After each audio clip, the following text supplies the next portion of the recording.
உமையாள் திருமகனை வழியின்றி வேலனவன் திகைத்தாள். வழியின்றி வேலனவன் திகைத்தாள். புறவள்ளி அவள் கைப்பிடிக்க துடித்தாள். மறந்துவிட்ட அண்ணனை நினைத்தாள். மறந்துவிட்ட அண்ணனை நினைத்தாள். மறுகணத்தினிலே மகிழ்ச்சியிலே திளைத்தான். சொல்லி போட்டு செயலும்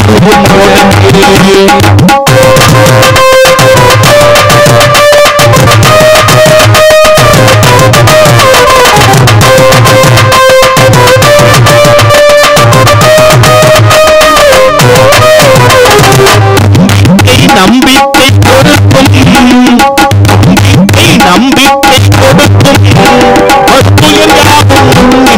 நம்பிக்கை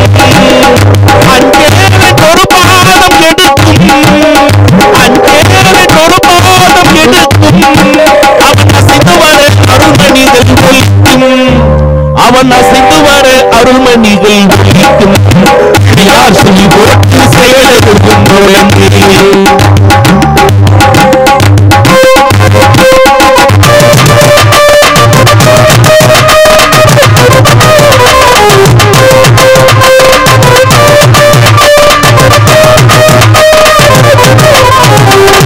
கேட்டதெல்லாம் கொடுக்க வரும் பிள்ளை.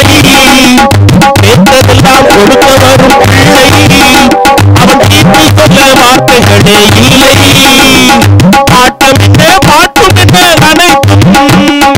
ஆட்டம் என்ன பாட்டும் என்ன அனைத்தும். அவன் நாட்டமின்றி எவ்வாறு நடக்கும். அவன் நாட்டமின்றி எவ்வாறு நடக்கும். சொல்லி போட்டு செயலும் தொடர்ந்து அதன் துணையாக சுகம் கூடும் தொடர்ந்து. அதன் துணையாக சுகம் கூடும் தொடர்ந்து. சொல்லி போட்டு செயலும் தொடர்ந்து.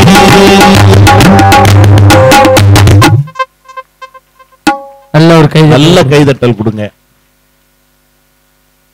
உதிரத்தின் உறவோடு என்னை உறவாட விட்ட தாயே, முதிராத மொழியாலே முத்தமிழை நான் பேச முன்னின்று காப்பாய் நீயே. நற்றாயே தமிழ்த்தாயே என் நாவில் வந்து நடம் புரிவாய் நீயே. எங்கேனும் பிழை இருந்தால் நீ பொறுப்பாய் இங்கு தாயே. தமிழுக்கும் தமிழர்களுக்கும் என் சிறந்தாழ்ந்த வணக்கங்களை அன்போடு தெரிவித்துக் கொண்டு விநாயகர் சதுர்த்தி திருவிழாவினை ஒரு எழுச்சி திருவிழாவாக கொண்டாடி வருகின்ற அடுத்த தலைமுறைகளின் மனதில் பக்தி உணர்வனையும் தேசிய உணர்வனையும் விதைக்கக்கூடிய பாரத் சேனாவினை சார்ந்த அத்தனை சேவகர்களின் திருவடிகளுக்கும் என் பணிந்த வணக்கங்களை அன்போடு தெரிவித்துக் கொண்டு, உண்மையிலுமே நடுவர் அவர்களே, எல்லா கடவுள்களையும் விட விநாயகனுக்குன்னு ஒரு தனி சிறப்பு இருக்கு. உங்க அனுமதியோட அது ஒரு சொல்லுங்க. நான் அது என்னோட தலைப்புக்குள்ள வர்றேன். நீங்க அவருடைய 2 தந்தத்துல ஒரு தந்தம் ஏன் உடைஞ்சிருக்கு அப்படின்னு குழந்தைகள்கிட்ட கேட்டா அதுக்கு நாம் ஒரு கதையை சொல்லியிருப்போம். பாரதத்தை எழுதுவதற்காக வியாச முனிவர் சொல்ல சொல்ல விநாயகர் எழுதினாரு. எழுதுறதுக்கு வேகமா எழுதுறதுக்கான பேனா அன்னைக்கு இல்ல. எழுத்தாணியின் வேகம் போதாததுனால தன்னுடைய தந்தத்தையே உடைத்து எழுத்தாணியாக மாற்றிய பெருமை நம்முடைய விநாயகனுக்கு உண்டு அப்படின்னு சொன்னா, ஒரே ஒரு செய்தியத்தான் நம்முடைய விநாயக பெருமான் இந்த தலைமுறைக்கு சொல்லி கொடுத்துட்டு போயிருக்கார். என்ன தெரியுங்களா? அதாவது ஒருவன் வாழ்க்கையிலே போர்க்கருவியை கூட கொலை கருவியை கூட கலைக்கருவியாக மாற்றினால் அவன் காலம் கடந்தும் மனிதர்களால் போற்றப்படுவான் என்பதைத்தான் நம்முடைய விநாயக பெருமான் நமக்கு சொன்னார்னு சொன்னா, அந்த ஜெயகணேசனுக்கு ஒரு சரணம் சொல்லலாமா? ஜெயகணேசனுக்கு சரணம்னு சொல்லிட்டு ஒரு நல்ல விழா உண்மையிலுமே இன்றைக்கு கண்ணப்பா நகர் கொடுத்து வைத்திருக்கிறது என்றுதான் சொல்ல வேண்டும். காலையில திருக்குடமுழுக்கு விழாவில மிகச்சிறப்பான பட்டிமன்றத்தை அப்படி நான் ஸ்டாப் காமெடியா கொடுத்தீங்க. உண்மையிலுமே சொல்றேன், அது எங்க தெரியுங்களா? திண்டுக்கல்லுக்கு அந்த பக்கம் ஒரு ஊர்ல நாங்க இருந்தோம். ஆனா சரியா 3.5 மணி நேரம் 4 மணி நேரத்திற்குள்ள சத்தியமா சொல்றேன் பாஞ்சு ஓடி வந்து பரபரப்பா மேடை ஏறி அத்தனை களைப்புகளையும் தாண்டி உடல் சோர்வு வலிகளையும் தாண்டி கொண்டு இத்தனை பேரை நீங்கள் சிரிக்க வைக்கிறீர்கள் என்று சொன்னால் நடுவருக்கு ஒரு நல்ல கைதட்டல் கொடுங்க. உண்மையில நம்ம தெய்வங்கள் எல்லாமே ஒவ்வொரு தெய்வமும் கையில ஒவ்வொரு ஆயுதம் வச்சிருக்கோம். ஆமாண்ணே. ஏன் தெரியுமா? நம் தெய்வங்கள் எல்லாம் ஒவ்வொரு ஆயுதத்தை வைத்திருக்கிறார்கள்.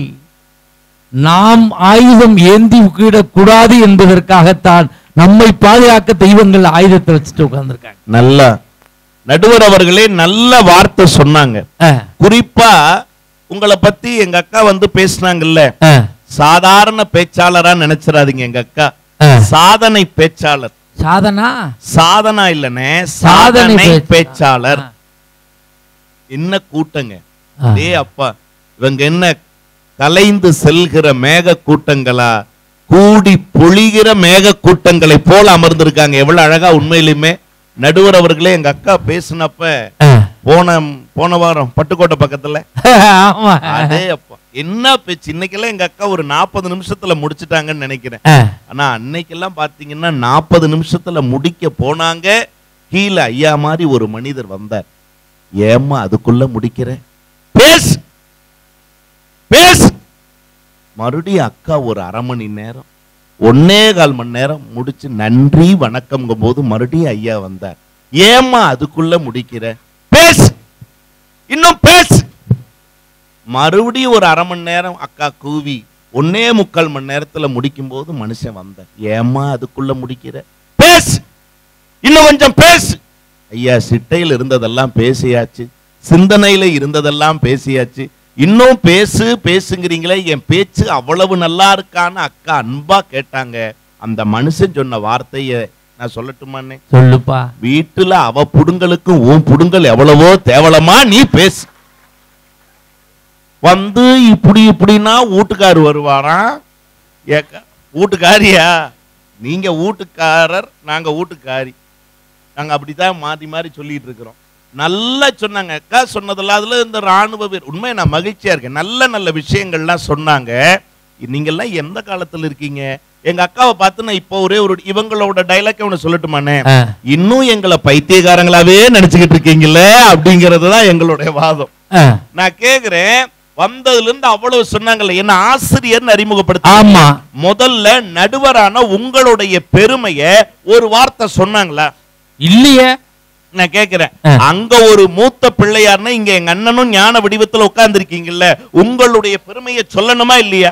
சொல்லணுமா இல்லையா? கண்டிப்பா. நான் கேக்குறேங்க, எல்லாத்துக்கும் பிடிச்ச கடவுளா ஏன் பிள்ளையார் இருக்காரு? அண்ணன் நீங்க முன்னுரையில சொன்னீங்க, மஞ்சள்ல பிடிச்சாலும் பிள்ளையார், மண்ணுல பிடிச்சாலும் பிள்ளையார், சந்தனத்துல பிடிச்சாலும் பிள்ளையார், சாணியில பிடிச்சாலும் பிள்ளையார். ஏன் அந்த பிடிச்சா பிள்ளையார்? அவர் நமக்கு எல்லோருக்கும் பிடிச்ச பிள்ளையார். அதனால நம்ம பிடிச்சதெல்லாம் பிள்ளையாரா மாறுது அப்படின்னு சொன்னா, நான் கேட்கிற நடுவர் அவர்களே, ஒரு வார்த்தை உங்க பெருமையை சொன்னாங்களா எங்க அக்கா? இல்லையா? நான் சொல்றேன், நீங்க அனுமதி கொடுத்தீங்கன்னா நான் சொல்றேன். என்னை பத்தி சொல்றதுக்கு அனுமதியா கேட்கணும்? சத்தியமா உங்கள்கிட்ட கேட்டுட்டு நான் சொல்றேன். தேவகோட்டை மகாராஜன்னா யாரு? யாரு? ஊருக்குள்ள அவருக்கு என்ன பேரு? நீங்க அனுமதி கொடுத்துட்டீங்களே. இப்ப நான் சொல்றேன், நிறைய பேர் நம்ம கோயம்புத்தூர் மண்ல கண்ணப்பா நகர்ல அழகா உட்கார்ந்து கேட்டுட்டு இருக்காங்க, நின்னுட்டும் கேட்டுட்டு இருக்காங்க. உண்மையிலுமே அம்மாக்களுக்கெல்லாம் நாங்க பணிந்த வணக்கத்தை தெரிவிச்சுக்கிறோம். இங்க தயவுசெய்து முன்னாடி கொஞ்சம் நாற்காலிகள் இருக்கு, வந்து உட்காருங்க, நிக்காதீங்க. ஆனா நல்ல உண்மையிலுமே எங்க அண்ணனுடைய தேதி கிடைத்து, தம்பியுடைய தேதி கிடைத்து, எல்லாருடைய தேதி கிடைச்சு நம்முடைய பாரத் சேனா சிறப்பா ஒரு நிகழ்ச்சியை ஒருங்கிணைச்சிருக்காங்க. நிச்சயமா ஒரு 2.5 மணி நேரம் 3 மணி நேரம் ஒரு கலகலப்பான நிகழ்ச்சியா இருக்கும். தயவு செய்து அங்கங்க இருக்கக்கூடிய பெரியவங்க முன்னாடி வந்து உட்காருங்க. கீழே உட்கார்றதா யாரும் நினைக்க வேண்டாம், இது தரையில உட்கார்ந்து கேட்கறதா நினைக்க வேண்டாம். அந்த விநாயக பெருமானின் மடியில் உட்கார்ந்து கேட்கிற மாதிரி நினைச்சு கேளுங்க. அவ்வளவு வாழ்க்கையில சிறப்பு. கேட்கிறேன்னு நீங்க சொன்னீங்கல்ல, நீங்க விஜய் டிவில கலக்க போவது யாருன்னு ஒரு நிகழ்ச்சி வருது இல்லடாமா, பார்த்திருப்பீங்க. ஒரு காலத்துல சன் டிவில அசத்த போவது யாருன்னு ஒரு நிகழ்ச்சி வந்தது, பார்த்திருப்பீங்க. இந்த நிகழ்ச்சியில் எல்லாம் நகைச்சுவையாளர்கள் யார் யாரோ வந்து நகைச்சுவை ஸ்டாண்ட் அப் காமெடி எல்லாம் பண்ற மாதிரி நீங்க பார்த்திருக்கலாம். சொல்லக்கூடிய நகைச்சுவையாளர்கள் தாங்க வெவ்வேறானவர்கள். ஆனால் அவர்கள் சொல்லுகிற நகைச்சுவைக்கெல்லாம் சொந்தக்காரர். ஆங்கிலத்துல சொல்லணும்னா கிரியேட்டர் யாருன்னு கேட்டா எங்கள் அன்பு அண்ணன் மேடை கலைவாணர் தேவகோட்டை மகாராஜன் சொன்னா இதுதானே கைதட்டு. உண்மையிலே நான் டிவியில ஜோக்கு எழுதி கொடுக்கறது என் வேலை. ஒரு ஜோக்கு எழுதி கொடுத்தேன்னா 500 ரூபா கொடுப்பாங்க. அதை அவங்க பேசிட்டு 50,000 ரூபாய் சம்பாதிச்சுட்டு போயிடுறாங்க. நான் என்ன பைதுக்கிட்டு பஸ்ல தான். நடுவர் அவர்களே, அவங்கெல்லாம் கொஞ்சம் உயரமான இடத்துக்கு போயிட்டாங்க, நாம இன்னும் எளிமையாவே இருக்கோம்னு நினைக்கிறீங்க. கவலையே படாதீங்க. அவ்வளவு உயரமா இருக்கக்கூடிய பிள்ளையாரே எளிமையான எலிவாகனத்தை தான் விரும்புகிறார் அப்படின்னு சொன்னா அழகா உங்களுடைய வாழ்க்கையில என்றைக்குமே ஏற்றம் உண்டு. நடுவர் அவர்களே, டிவியில பேசுறது போன்று பெருமை அப்படிங்கறத விட மக்களினுடைய மன்றத்துல அவங்க மனசுல நின்னு பேசக்கூடிய வாய்ப்பை அந்த ஆண்டவன் உங்களுக்கு கொடுத்திருக்காரு ஒவ்வொரு நாள் அப்படின்னு சொன்னா நடுவர் அவர்களே, இது ரொம்ப மகிழ்ச்சி. இந்த காலம்தான் நல்லா இருக்கு. அந்த காலத்துல என்ன இருக்குன்னு எங்க அக்கா நிறைய விஷயங்களை பட்டியலிட்டு போனாங்க. 4 செய்தி சொன்னாலும் மக்கள் மனசுல ஆழமா பதிகிற மாதிரி 4 செய்தியை சொல்ற நடுவுகளே, என் ஆசிரியர்னு அறிமுகப்படுத்தினீங்களே, உண்மையா இன்னைக்கெல்லாம் மாணவர்களிடத்துல மனசாட்சியோடு ஒரு ஆசிரியன் பாடம் நடத்த முடியுதா? நான் கேட்கிறேன், முதல்ல அடிக்க முடியுமா சார்? வெளிப்படையா சொல்றேன், எங்க அப்பா காலத்துல நான்லாம் அடி வாங்கிட்டு போனேன் அப்படின்னு சொன்னா வீட்டுல போய் சொன்னா என்ன விழுகும்? வீட்டுல 2 ஈடு சேர்த்து விழுகும். ஏன் தெரியுமா? வாத்தியார் அடிக்கிற அளவுக்கு நீ என்னடா பண்ணேன்னு 2 அரை சேர்த்து விழுவாங்க. இன்னைக்கு அப்படியா? வாத்தியார் அடிச்சுட்டான்னா குடும்பமே ஒரு டாட்டோ சுமோல ஏறி போகுது வாத்தியார் அடிக்கிறதுக்கு. அடிக்க வேணாம், கைய ஓங்கினா போதும். அடி அடி நீ சரியான. ஆமானே, உத்து பார்த்தாவே கொலை முயற்சிங்கிறா. இன்னைக்கு நினைக்க முடியுமா? நான் கேட்கிறேன், ஒரு காலத்தில் எல்லாம் அடுத்த தலைமுறைகளை அடுத்து திருத்த வேண்டிய பொறுப்பு 2 பேர்கிட்ட தான் இருந்தது. ஒன்று கண்ணியம் பேணுகிற காவல்துறை அதிகாரிகளிடம் இருந்தது, இன்னொன்று கல்வி கற்றுக் கொடுக்கிற ஆசிரியர்களிடம் இருந்தது. இந்த 2 பேரும் அடிச்சுதான் ஒரு சமூகத்தையே திருத்தினார்கள் அப்படின்னு சொன்னா இந்த மாற்றம் இன்னைக்கு இருக்கா? நான் கேட்கிறேன், இந்த மாற்றம் இன்னைக்கு இருக்கா? நடுவர் அவர்களே, வகுப்புல பாடம் நடத்திக்கிட்டே இருக்கேன், புதிதா ஒரு மாணவன் வந்திருந்தான், பக்கத்துல அவங்க அப்பாவும் வந்தாரு, இந்த வகுப்புல போட சொல்லி இருக்காருன்னு பியூன் வந்து சொல்லிட்டு போனாரு. பையன் புதுசா வந்திருக்கான்னுட்டு வணக்கம் தம்பின்னு அவங்க அப்பா நின்னாருன்னு. ஆனா இதுல ஏதாவது தப்பு இருக்கான்னு? தப்பு இல்லையே. திருப்பி அவன் எனக்கு என்னன்னு சொல்லணும்? வணக்கம் ஐயா. எப்படி சொன்னான் தெரியுங்களா? நான் வணக்கம் தம்பின்னு அவன் எனக்கு பதில் சொன்னான் மயக்கமையான்னா. அது மயக்கமையா இல்லடா, வணக்கம் ஐயாடாங்கிறேன், அதான் மயக்கமையா அப்படின்னா. கொஞ்சம் கடுப்பாச்சு. தம்பி அது மயக்கமையா இல்ல, தமிழ் அழகான மொழி, அதை வந்து சிதைக்காத. மயக்கமையா இல்லடா, வணக்கம் ஐயாடாங்கிற, அதான் மயக்கமையா அப்படின்னா. கடுப்பாச்சு. அவங்க அப்பாவை பக்கத்துல கேட்டேன், என்ன சார் புள்ள வளர்த்திருக்கீங்க, வணக்கம் ஐயான்னு சொன்னா மயக்கமையா வயக்கமையாங்கிறானே என்னங்கன்னு. அவங்க அப்பா சொன்னார் பாருங்க, இந்த கால மகராசன் நடுவர் அவர்களே ஒரே வார்த்தையில முடிச்சுட்டாரு. என்ன தெரியுங்களா? எங்க பயக்கமே அப்படித்தாங்க ஐயான்னாரு. இங்க எந்த ஊருங்க ஐயான்னு? கயக்கங்க ஐயான்னாரு. இங்க எதுக்கு வந்தீங்கன்னா பொயக்கங்க ஐயான்னாரு. எங்க பழக்க வழக்கமே அதுதானா? எங்க ஊரு கிழக்க, இங்க நாங்க வந்த காரணம் பிழைக்க. அன்பான தாய்மார்களே, உங்கள் பாதம் தொட்டு கேட்டுக்கொள்கிறேன், தயவு செய்து உங்கள் குழந்தைகள் எந்த மீடியத்துல வேணாலும் படிக்கட்டும், ஆனா தாய்மொழியை கற்றுக்கொள்ள தயவு செய்து அவர்களுக்கு அனுமதி கொடுங்கள். ஏன் தெரியுங்களா? எந்த குழந்தை தாய்மொழியை மதிக்குதோ அந்த குழந்தை தான் தாய் நாட்டை மதிக்கும், அந்த குழந்தை தான் தாய் தகப்பனை மதிக்கும். அப்படி இருக்கிற குழந்தைகளுடைய எண்ணிக்கை இன்னைக்கு அதிகமா இருக்கா குறைஞ்சிருக்கான்னு எனக்கு. அதனாலதான் அந்த காலத்துல கருப்பு வெள்ளை காலத்துல வந்த திரைப்படத்துல ஒரு பாட்டு கொடுத்தான், இந்த மொழி மொழின்னு சொல்லாதீங்கப்பா, நம்முடைய விழின்னு சொன்னா, கண்ணுடான்னு சொன்னா, விழி போல எண்ணி நம் மொழி காக்க வேண்டும், தவறான பேச்சு வழி காக்க வேண்டும், விழி போல எண்ணி நம் மொழி காக்க வேண்டும், தவறாலையா. பாட்டு நல்ல கைதட்டுங்க. இது அந்த காலத்துல வந்த பாட்டு. இந்த மாதிரி ஒரு திருவிழா சார், நான் வெக்கத்தை விட்டு சொல்றேன், இந்த மாதிரி திருவிழாக்களுக்காக இந்த காலத்துல ஒரு பாட்டு போட்டிருக்கானே. சத்தியமா பெண்கள் இருக்காங்க, குழந்தைகள் இருக்காங்க, எதை எழுத வேண்டும் என எண்ணி பார்த்து எழுதிய கவிஞர்கள் அந்த காலத்துல வாழ்ந்தான் சார். அவன் பாடின பாட்டுல மானத்தோடு வாழுகிற வாழ்க்கையை வெளிப்படுத்தினான்னு சொன்னா அப்படிப்பட்ட கவிஞர்களுக்காக ஒரு கைதட்டல் கொடுங்க. எப்படி வாழ்ந்தான் சார்? ஆனா இன்னைக்கு அன்னைக்கெல்லாம் சமூகத்தினுடைய எதிர்காலத்தை எண்ணி பார்த்து கவிஞர்கள் பாடல்களை எழுதினார்கள். ஆனால் இன்றைக்கு கரன்சி நோட்டை மட்டுமே எண்ணி பார்த்து கவிஞர்கள் பாடல்கள் எழுதுறாங்க. அதனாலதான் ஆபாசமான வார்த்தைகளும் இரட்டை அர்த்தங்களுடைய வார்த்தைகளும் பாட்டுல இருக்குன்னு சொன்னா, ஒரே ஒரு பாட்டுன்னு திருவிழாக்காக கொடுத்திருக்கான். நாடோடிகள்னு ஒரு படம். சிங்காரி நாத்துனா சிங்கிள் டீ ஆத்துனா போட்டு போட்ட கிளாஸ்ல ஊத்துனா பாட்ட ஒய்யாரி கல்யாணம் பண்ணிட்டு பாட்டுனா பாப்பு குடிக்கே மகுடி மகுடிதா பொண்ணு குடிக்கே கபடி கபடிதா பாப்பு குடிக்கே மகுடி மகுடிதா பொண்ணு குடிக்கே மகுடி மகுடிதா ஆகாயமாக பாடுவான வேடிக்கை அப்பனோட பொண்ணு வந்தா கண்ண மூடிக்கே கல்கட ஓடோடி வாடா பங்காளி துணையில நாமாடலா சித்தப்ப மகத்தில சில்லறையை எடுத்து நாட்டாம திண்ணையில நாமாடலாம் ஆடுங்கடா மச்சான் ஆடுங்கடா அழகான பொண்ணு பார்த்து ஓடுங்கடா பாடுங்கடா மச்சான் பாடுங்கடா பாவாட பின்னாலதா ஓடு. இத கூட மன்னிச்சு தொலைலாம் சார். அதுக்கப்புறம் தான் சார் நம்ம இந்திய மானத்தையே கப்பல் ஏத்துற மாதிரி 2 வரி எழுதியிருக்கு. என்ன? குத்த வச்ச பொண்ணு எல்லாம் மத்த பொண்ணுதான், மத்த பொண்ணு எல்லாம் எங்க மாமா பொண்ணுதான், வேண்டான்னு சொல்ல சொல்ல யாருமே இல்லை இல்லை என்னாலும். நான் கேட்கிறேன், விநாயகர் அங்குசத்தை எடுத்தே குத்துவார். எழுதுவியா இன்னிப்படி எழுதுவியான்னு நான் கேட்கிறேன். காசுக்காக கண்டதையும் எழுதுகிற கவிஞர்கள் இன்றைக்கு இருக்கிறார்கள். ஆனால் எத்தனை கோடி காசு கொடுத்தாலும் என் வாழ்க்கையில ஒருபோதும் என் பேனா அசிங்கமான வார்த்தைகளை எழுதாது என்கிற கண்ணியத்தோடு வாழ்ந்த அந்த கவிஞர்களுக்கு மீண்டும் ஒரு முறை கைதட்டுங்க. இருந்தாங்களா இல்லையானே? உண்மை இருந்தாங்களா இல்லையா? நான் கேட்கிறேன். இன்னைக்கு என்ன பாட்டா போடுறா சொல்லு. ஒரு பாட்டு போட்டுக்கா. உம்மா உம்மம்மா உம்மா உம்மம்மா உம்மா உம்மம்மா உம்மா ஊத்துக்குட்டி பொண்ணு இவ உம்மா காட்டுக்குட்டி பொண்ணு இவ உம்மா உம்மா உம்மா உம்மா.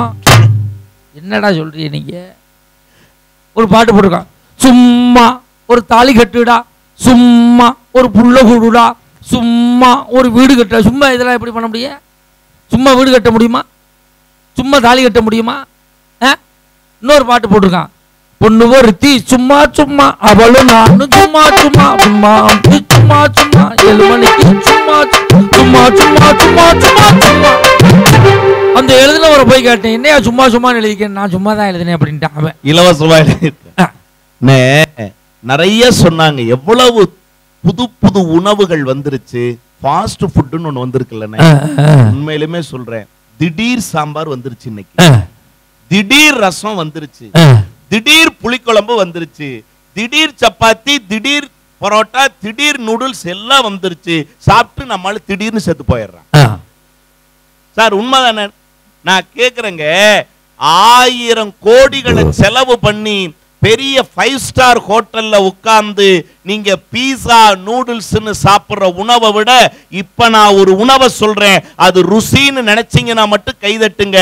வீட்டுல எஞ்சி போன பழைய சாதத்துல கொஞ்சம் மோர விட்டு 2 உப்புக்கல்ல போட்டு நம்ம பெத்த தாய் இந்தா கண்ணு இந்தா சாமின்னு சொல்லி 4 புள்ள அவங்க சொன்னாங்க பாருங்க.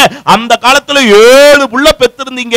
குடும்பத்தை உருவாக்க சொன்னா ஒரு கிராமத்தையே உருவாக்குனீங்களே. 7 பிள்ளைகளை பெத்தாலும் என் அப்பத்தாலும் என் அம்மாயையும் 7 பிள்ளைகளையும் ஒழுக்கம் தவறாம வளர்த்து கரை சேர்த்தாங்கிறது தான் சத்தியமான உண்மை. உண்மை யோசிச்சு பாருங்க. அந்த தான் பட்டினி கிடந்தாலும் அந்த 7 குழந்தைகளையும் அந்த பாட்டி அந்த தாய் ஒரு நாளும் பட்டினியை போட்டதா வரலாறு இருக்கானே இல்லையா? நான் கேக்குறேனே, அந்த பழைய சோத்துல ஒரு பிடி சோறை கொடுத்து சாப்பிடும் போது நான் கேக்குறேங்க, 2 வாய் தான் கிடைக்கும் எல்லா குழந்தைகளுக்கும். வீட்டுல வறுமை, வயிறு நிறையாதுங்க. ஆனா குடும்பத்துல இருக்கிறவங்களுக்கு எல்லாம் மனசு நிறைஞ்சு இருந்தது அப்படின்னு சொன்னா அந்த வாழ்க்கை இன்னைக்கு வாழ்றமானே? அந்த வாழ்க்கை இன்னைக்கு வாழ்றமான்னு நான் கேட்கிறேன். அதனாலதான் இன்னைக்கு இருக்கிற அவங்க கவிஞன் கூட பாடலாசிரியர் ஸ்நேகன் பாண்டவர் பூமின்னு ஒரு படம் நடுவரவர்களே, அதுல அந்த கால வாழ்க்கை மாதிரி வருமானு நினைச்சு இந்த காலத்துல ஏக்கத்தோட ஒரு பாட்டு கொடுத்தார்.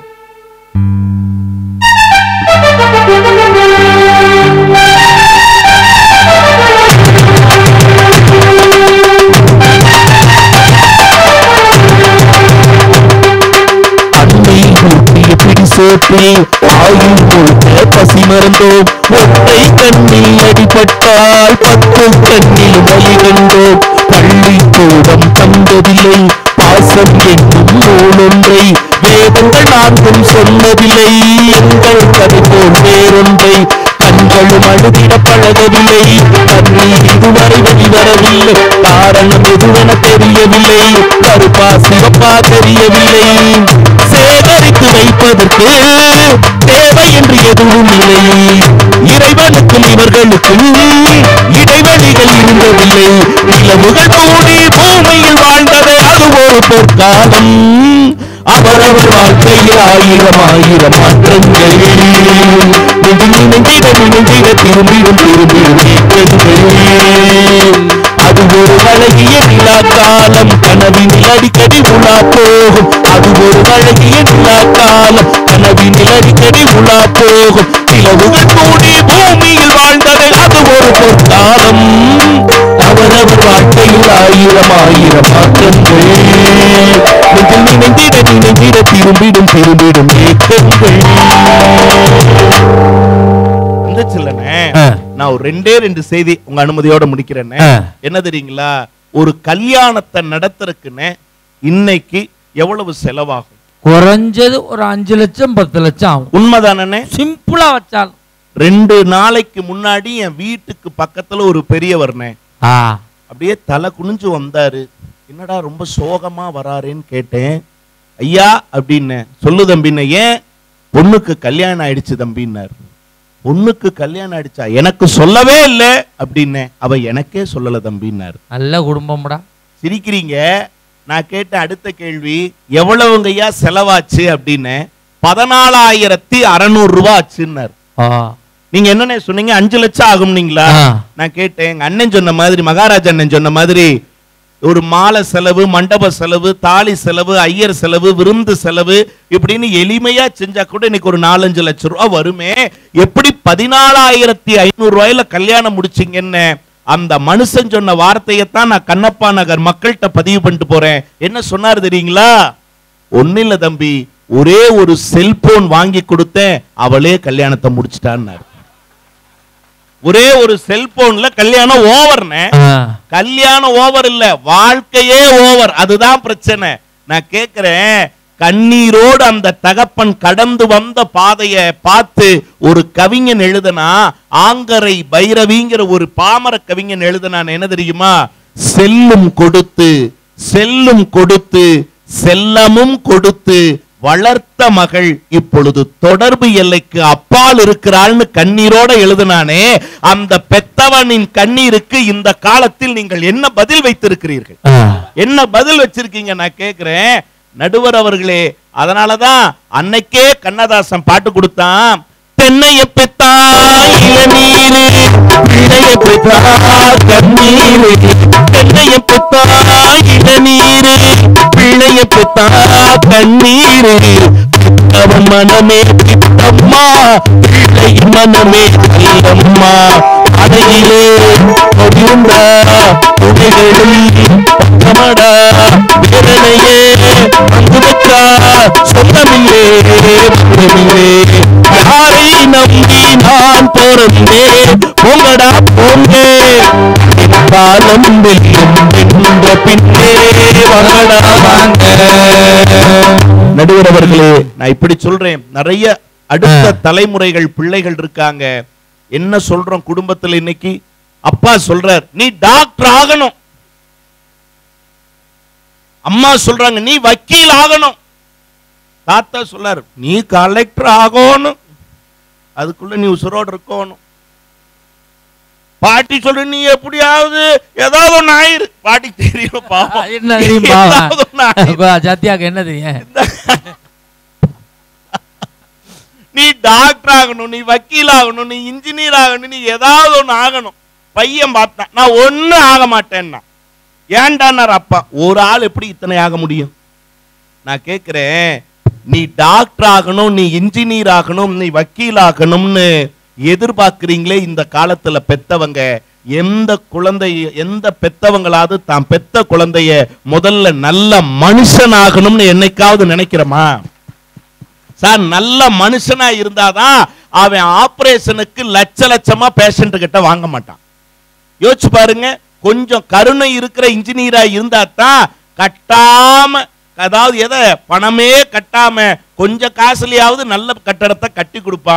நீங்க யோசிச்சு பாருங்க, இன்ஜினியர் ஆகிறது அப்புறங்க, டாக்டர் ஆகிறது அப்புறங்க, எல்லாத்துக்கும் முன்னாடி அடுத்த தலைமுறை முதல்ல மனுஷனா இருக்கணும்னு சொன்னா அந்த காலத்துல பாட்டு கொடுத்தானே, மனிதனாக வாழ்ந்திட வேண்டும் மனதில் வையடா தப்பி மனதில் வையடா, வளர்ந்து வரும் உலகத்துக்கே நீ மனது வையடா, நீ மனது வையடா, கனிவுடைமை கொடுமைகள் தீர கொண்டு செய்யடா, நீ கொண்டு செய்யடா, ஆனா எல்லாம் மாறும் என்பது பழைய பொய்யடா, பழைய பொய்யடா, சின்ன பயலே சின்ன பயலே தெரிகிறடா, நான் சொல்ல போற வார்த்தையை மட்டும் எண்ணி பாரடா, எண்ணி பாரடா. நடுவர் அவர்களே, இப்படி சொல்லி நிறைவு செய்கிறேன். ஒரு காலத்துல எல்லாம் மரியாதை எப்படின்னே வந்துச்சு, வயதை பார்த்து வந்தது. எப்படி? ஐயா வந்திருக்காங்க, அண்ணன் வந்திருக்காங்க, மாமா வந்திருக்காங்க, அத்தை வந்திருக்காங்க, பெரியப்பா சித்தப்பா எல்லாம் வந்துதானே. வயதை பார்த்து மரியாதை வந்தது எங்களுடைய அந்த காலம். ஆனால் சத்தியமாக மனவேதனையோடு சொல்லுகிறேன், வசதியை பார்த்து தான் இன்றைக்கு மரியாதையே வருகிறது அப்படின்னு சொன்னா, நான் கேட்கிறேன், ஒரு கல்யாண வீட்டுக்கே போங்க, இருக்கிறவனுக்கு ஒரு மரியாதை கிடைக்குது, இல்லாதவனுக்கு ஒரு மரியாதை கிடைக்குதுன்னு சொன்னா, நடுவர் அவர்களே, இந்த காலத்தில் காசுக்கு தருகிற எந்த மதிப்பு மரியாதையும் மனித மனங்களுக்கு யாரும் தருவதில்லை அப்படின்னு சொன்னா, பணத்திற்கு நீங்கள் முக்கியத்துவம் கொடுக்கிற இந்த காலத்தில் ஒருபோதும் மகிழ்ச்சி இல்லை, மன நிறைவு இல்லை, பக்தி இல்லை, பண்பாடு இல்லை, எல்லாம் எங்களுடைய கருப்பு வெள்ளை காலமான அந்த காலத்தில் தான் நிறைந்திருந்தது என்று சொல்லி வியக்க வைத்த கண்ணப்ப நகர் மண்ணுக்கும் மக்களுக்கும் கோடி நன்றிகளை உங்கள் பாதங்களில் பதிவு செய்து விடைபெறுகிறேன். நன்றி, வணக்கம். அருமையான பேச்சு, நல்லா பேசுறாப்புல. இந்த செல்போனை பத்தி சொன்னார். இன்னும் ஒரு 10 வருஷத்துல யார் கையிலுமே செல்போனே இருக்காது. ஆனா பேசலாம். எல்லார்ட்டையும் செல்போனை வாங்கிட்டு எல்லாரையும் பெரியாஸ்பத்திரிக்கு ஏற்றி இந்த இடத்துல ஒரு சின்ன ஓட்டையை போட்டு ஏரியல் ஒன்று சொருகிடுவான். 2 ஸ்பீக்கர் சின்னதாக செஞ்சு காது ஓரத்தில் ஆப்ரேஷன் பண்ணி தச்சு போடுவான். இந்த லாவில் கழிச்சு இதில் சிம் கார்டை சொருகிடுவான். கிட்னி ஓரத்தில் பேட்டரியை சொருகிடுவான். இப்போ உங்களுக்கு ஒரு சந்தேகம் வரும், எப்படி நம்ம ஃபோன் பேசுறது? இப்படி நடந்து போய்கிட்டு உடம்பு குலுங்கும். குலுங்குச்சுன்னா ஃபோன் வந்துச்சுன்னு பேசிக்கிட்டே போக வேண்டியதுதான். உங்களுக்கு ஒரு சந்தேகம் வரும், எப்படி சார்ஜ் ஏற்றுறது? மூக்கில் பிளக்க மாட்டியா சார்ஜ் ஏற்ற முடியும்? எல்லா பெட்டி கடையிலையும் ரீசார்ஜ் முட்டாயின்னு ₹1 ஒன்று விற்பாங்க. ஒன்றை வாங்கி உள்ளே போட்டு 1 மடக்கு தண்ணியை குடிச்சீங்கன்னா 12 மணி நேரத்துக்கு சார்ஜ் நிற்கும். உங்களுக்கு இன்னொரு சந்தேகம் வரும், எப்படி ஒருத்தருக்கு சார்ஜ் இருக்கா இல்லையான்னு எப்படி கண்டுபிடிக்கிறது? கண்ணு பழுத்து சிவப்பாக இருந்துச்சுன்னா அவனுக்கு ஃபுல்லாக சார்ஜ் இருக்குன்னு அர்த்தம்.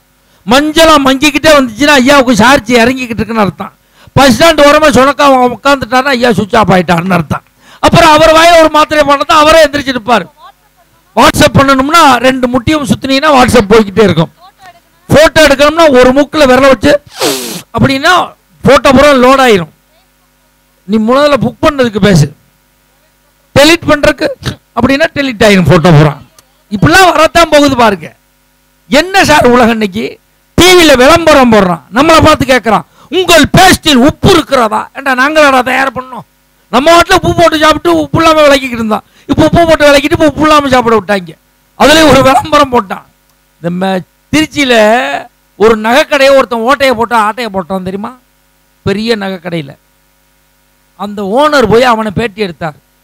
ஏன்டா இவ்வளவு கடை இருக்கையில் என் கடையை மட்டும் ஓட்டையை போட்டு ஆட்டையை போட்டான்? நீங்கள் தானே டிவி விளம்பரத்தில் சொன்னீங்க, அதைத்தான் செஞ்சேன் அப்படின்னா. என்னடா சொன்னேன்? நீங்கள் தான் சொன்னீங்க டிவி விளம்பரத்தில் வந்து 4 கடையை பாருங்க அப்புறமா இங்கே வாங்கினீங்க. நான் 40 கடையை பார்த்துட்டு தான் உங்கள் கடைக்கே வந்தேன்.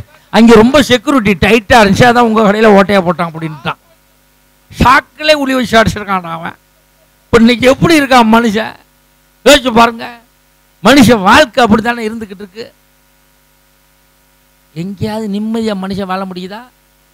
எங்கள் ஊரில் ஒரு லேடிஸ் 6 வருஷமாக டைவர்ஸ் கேஸ் போட்டான். 3 மாதத்துக்கு மேலே டைவர்ஸ் ஆயிடுச்சு. இப்போ மறுபடியும் நேற்று ஒரு கேஸ் போட்டிருக்கான், என் புருஷன் என்னோட சேர்த்து வைங்கன்னு. ஜட்ஜு டென்ஷன் ஆகிட்டார். நீ தானே டைவர்ஸ் கேட்டு போட்டு பிரிச்சா, இப்போ எதுக்கு சேர்த்து வைக்கிறேன்னா 3 மாதமாக அவன் சந்தோஷமாக திர்றா சார், அப்படி தெரியப்படாது, மறுபடியும் என்னோட சேர்த்து வைங்க, அவனை போட்டு கொல்லணும் அப்படின்றான். அப்போ எப்படி மனுஷன் வாழ முடியும்? இது ஒரு காலம். இதுக்கு வக்காலத்து வாங்குற 2 லேடிஸு வரலாமா? சொத்தத்துன்னுட்டு போகண்டியாண்ணா சோறு போட்டால் போயிடுவியா? அண்ணன் தானே உங்களுக்குன்னே பொங்கி இருக்கு. இப்போ இந்த அம்மா பேசணுன்னு தீர்ப்புன்னு நான் ஒன்று சொல்லணும். நீங்கள் இது பேசணுன்னா வாங்க போவோம் கிளம்பிடாதீங்க. நேற்று ஒரு அம்மா அப்படி தான் பாதியில் எந்திரிச்சு போய் இப்போ ரத்தம் காய்ச்சிக்கிட்டு இருக்குதான். இதுக்கு முகமே முன்னாடி வந்து போகுதான். எப்படி அருமையாக உட்காந்துருக்காங்க பாரு. நேற்று ஒரு ஊரில் பட்டிமன்றம் தாங்க ஆரம்பித்தேன், 10 நிமிஷம் தான் ஆச்சு. ஒருத்த ஒடியாந்து முன்னாடி விழுந்தான். 100 ரூபா அன்பளிப்பு வச்சுக்க அப்படின்னா. பேர் சொல்லாத வச்சுக்க. திருப்பி ஒரு அரை மணி நேரம் ஆச்சு. பின்னாடி என்னை ஒருத்தர் சுரண்டுனான். என்னன்னு பார்த்தேன், அதே ஆள் வந்துட்டான் பின்னாடி. மறுபடியும் 100 ரூபா கொடுத்தான். மொத்தம் ஒரே ஆள் 250 ரூபா கொடுத்தான். எல்லாம் பட்டிமன்றம் முடிச்சு வீட்டுக்கு போயிட்டான்னு. அவன் மட்டும் போகலையாடான்னு கேட்டேன். போதையில் எல்லாத்தையும் கொடுத்துவிட்டேன். பொண்டாட்டி திட்டுவா, திருப்பி தந்துருன்னா. நான் என்னடா பண்ணுறதுன்னு கேட்குறேன். 3 மணி நேரம் வச்சிருந்தா இல்லை, 50 ரூபா சேர்த்து கொடுன்னு கேட்குறாயா. அவன் யாருன்னா கொரோனாவில் வட்டிக்கு விட்டு போண்டியா போனவன் நடந்திருக்கான், ஏன்ட்டு வசூல் பண்ணதுறான். அப்படிலாம் காலம் இந்த காலம். இப்பொழுது இந்த பட்டிமன்றத்தினுடைய நிறைவு பேச்சாளர், மன நிறைவான பேச்சாளர் பாண்டிச்சேரி கௌரமி.